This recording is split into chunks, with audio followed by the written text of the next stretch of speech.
Everybody has moments of productivity, but the key to accomplishing the most challenging goals in life is tapping into consistent productivity even when you don't feel like it. That's when you need it the most, because usually people don't feel like it roughly all the time. That's why people call it the grind or the hustle or the climb if you're Miley Cyrus. It usually feels like going against the grain, but there are methods to make being productive significantly easier at the drop of a hat. First step, pick up the hat. You're gonna put it on your head, and now it's all nasty. The biggest reason people are unproductive tends to be distraction.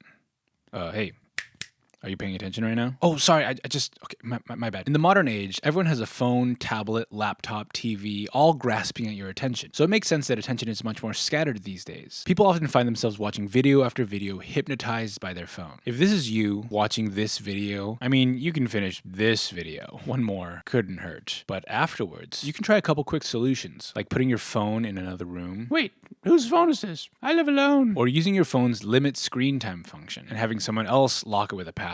Because if you're anything like me, you also click ignore limit absolutely every time. I also recommend charging your phone overnight, either in another room or at least across the room, beyond arm's reach from your bed. This will help you avoid starting the day immediately on your phone, which not only sets you up for a worse day, but it also increases the chances of you dropping the phone on your face and breaking your nose, also known as getting Owen Wilsoned. Wow. Another tip is to watch my video on phone addiction. It sounds counterintuitive that my advice to be less distracted is another video, but someone once told me, you gotta fight fire with fire. I should warn you, that rule doesn't actually apply to fire, so be careful. My extensive knowledge of Pokemon has taught me that water is actually a lot better at beating fire. It's also taught me that girls don't like it when the guys they date have extensive knowledge of Pokemon. When it comes to productivity, a lot of people feel a heavy resistance to getting started on the work they know they should be doing. Wow. This experience is outlined in the book The War of Art by Steven Pressfield, and in it, the author talks about what he calls resistance, which is an invisible force that stops you from doing important work, and it shows up as procrastination, fear, self-doubt, distractions, perfectionism, or for short. You have to expect it and know that it's resistance you're fighting against, not some inability within yourself to do good work. You are absolutely capable of productive hard work. You just have to use the right methods to beat resistance. It's kind of like in Pokemon Season 1. Pikachu didn't listen to Ash at first, but Ash didn't give up and tried lots of different ways to make it work. In the end, he did have to risk his life to make Pikachu realize he was a good dude, but since then, their relationship has flourished. In hindsight, I realize Ash didn't really risk his life because he's survived countless deadly attacks and has been 10 years old since 1997. So clearly, Ash is an immortal being. I wonder if Pikachu realizes that their relationship sits on a throne of lies. You sit on a throne of lies. One of the methods I use to work against resistance is the 5-second rule. This is not the rule where if you drop food on the ground and pick it up within 5 seconds, you are then allowed to give yourself a preventable disease. In the 5-second rule, you count down from 5, and right when you hit 1, you immediately just start the task you need to work on. This helps me overcome hesitation and distraction by triggering a physical response before my brain can talk me out of doing work. Finding excuses is something my brain is usually very good at. Another useful method is setting a timer. When I have a hard time getting on task, I set a physical timer for 10 minutes. I tell myself all you need to do is work for 10 minutes. That makes it easier for me because then the task feels way less daunting. It isn't a whole essay or presentation, it's just 10 minutes of work. Once the 10 minutes are up, I can usually just put the timer down and keep working. Some people use the Pomodoro method of setting a 25-minute timer followed by a 5-minute break, which is great for continuous sessions. But for the very first work session, I'd recommend a quick 10. Side note, I find it very useful to use a visual timer so I can process the amount of time elapsed just by how much color is left without having to get numbers involved, which tend to jumble up my brain. I think I might have ADHD. It's said that most writers don't like writing, they like having written. Tim Ferriss, author of The 4-Hour Workweek and man crush for every guy who has ever wanted to start a podcast, has a writing strategy where every day he says his only job is to produce 2 crappy pages of writing. It doesn't have to be profound or brilliant. 2 pages just have to be created. With that as his goal, he's often able to overcome writer's block, write 2 pages without judgment, and then continue to write far beyond that. Sometimes he does just write 2 pages and nothing more that day. but his average output is significantly higher over a long period of time because he's able to consistently overcome the difficulty of starting. With this 2 crappy pages strategy, he's gone on to write 5 books that were all #1 New York Times bestsellers. He's also inspired over 1,000 men to start podcasts about cold showers. So overall impact on the world, net negative. Breaking the inertia of what you're currently doing to take on a task that you think is challenging is what causes a lot of resistance. So it's all about bypassing that response with the 5-second rule, setting a timer, 2 crappy pages, or even just changing your environment. Sometimes I go to a different room or even face a different direction, and mentally I feel immediately more refreshed. Get out of my apartment! I think this is why when I was a kid, my dad would always go out to grab cigarettes. He just needed a change in environment, and I am confident that one day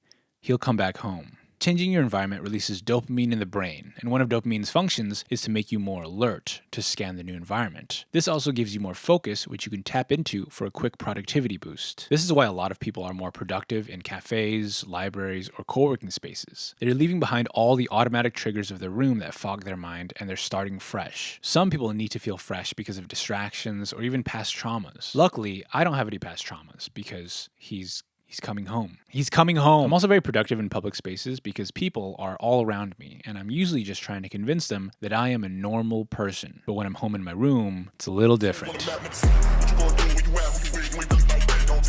A core concept that applies to productivity is the do something principle from Mark Manson, who's the author of The Subtle Art of Not Giving a Gosh Darn. A lot of people wait for inspiration to push them to getting work done, but motivation is unreliable. Kind of like Brock from Pokemon, who was so busy chasing the ladies, he even leaves the group to get with Professor Ivy, a Pokemon breeder. Breeder? Brock, you hardly know her. Instead of waiting for motivation, it's important to realize that action isn't just the effect of motivation, it can also be the cause of motivation. Productivity is a cycle, and you don't have to wait for the motivation, you can circumvent the cycle and create it yourself by taking action. You just have to start by doing something. It can be small, it can be busy work, just do something, as long as it moves you forward in some way. Doing something will naturally generate motivation, and you can harness that reaction to take action, which will create more motivation, and the cycle can continue, and the prophecy will be complete. Technically, watching TV is something, but it'll set you back, even if you're watching a banger movie like Elf. Bye, buddy. Hope you find your dad. A quick tip is to start with a couple very doable things on your to-do list. Doing those first and crossing them off is a good way to quickly build some momentum to then do bigger and bigger things on your list. Here are some more tips that can help make it easier to spark the cycle. A lot of the time, you lack clarity, not discipline. The general idea of doing work can be daunting, but when each specific task is laid out, it feels much more manageable and you know exactly what needs to be done to make progress. This is why it's important to have very clear, specific to-do lists. We already talked about having 1 or 2 easy things on your list to cross out early on. Super long to-do lists can lack priority and be unrealistic, so you want to limit it to 3 to 5 specific, doable tasks. You also want to circle the one most important thing in your list and do it before any of your other challenging tasks. There are a bunch of books about this idea, like The One Thing and Eat the Frog, that essentially just talk about the value of having one clear priority and taking care of it as early as possible, before your willpower drops and before the day gets away from you. Hey, get back here!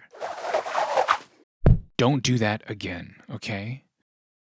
Okay. A time management technique that has completely revolutionized my productivity is time blocking. This is where you divide your day into blocks of time dedicated to a specific task or activity. I do all of my time blocking on Google Calendar, and essentially, it's a color-coded visual representation of my to-do list. A lot of to-do lists can be overly ambitious, and time blocking allows you to really see what tasks you can reasonably fit into a day. Time blocking makes it extremely clear. From this hour to this hour, I will be working on this task. From 7 a.m. to 10 a.m., I set up my dad's room for when he comes back. From 10 a.m. to 7 p.m., I'll be watching Pokemon reruns. From 7 p.m. to 10 p.m., I'll be arguing with my girlfriend because of how much Pokemon I watched today. You see, this way, it'll be crystal clear why we should break up. Cal Newport talks extensively about time blocking in his book Deep Work. Deep Work is actually the title of his premium OnlyFans account. When you're time blocking, it's important to overestimate your time. If you think it'll take 15 minutes to do a task, just set 30. That way, if in the middle you're hungry and decide to eat some chicken wings, you're still on track. And if you do end up only taking 15 minutes, now you're ahead of schedule. It's a win-win. Except for the chicken. It's a pretty clear loss for the chicken. My last productivity tip is to prime your mind for success. A lot of people binge TikTok for hours, then try to study right after, and are surprised their gelatinized brains don't feel like buckling down to do some work. That's not a lack of talent or motivation. It's being mentally burnt out before you even begin. If your muscles have been fed nothing but syrup and prime energy all day, you're not going to be able to immediately start hitting PRs. If you want to prime yourself for productivity, I usually find that taking a walk is an absolute game changer for me and helps reset a lot of the mental fatigue and scattered focus issues that I have. Look at Ash Ketchup. He literally traveled across the entire Pokemon world on foot. You would think he'd just call an Uber or ride one of his Pokemon, but no. He Forrest Gumped it all the way around the globe, and look at him now, an immortal Pokemon master who has transcended death and is biologically infinite. In the end, productivity isn't about being a robot. It's about being more effective in less time. It's not about endless grinding. It's about creating the freedom and time to live a life you actually enjoy. It creates space for hobbies, rest, quality time with loved ones, rewatching Pokemon the first movie, even though it makes you cry every single time, or trying to find your dad, even though it makes you cry every single time. And remember, if you don't feel like being productive, go ahead and take a nice walk. But be careful where you're walking, because you don't want to walk into something and accidentally break your nose. Ow. Son? Dad?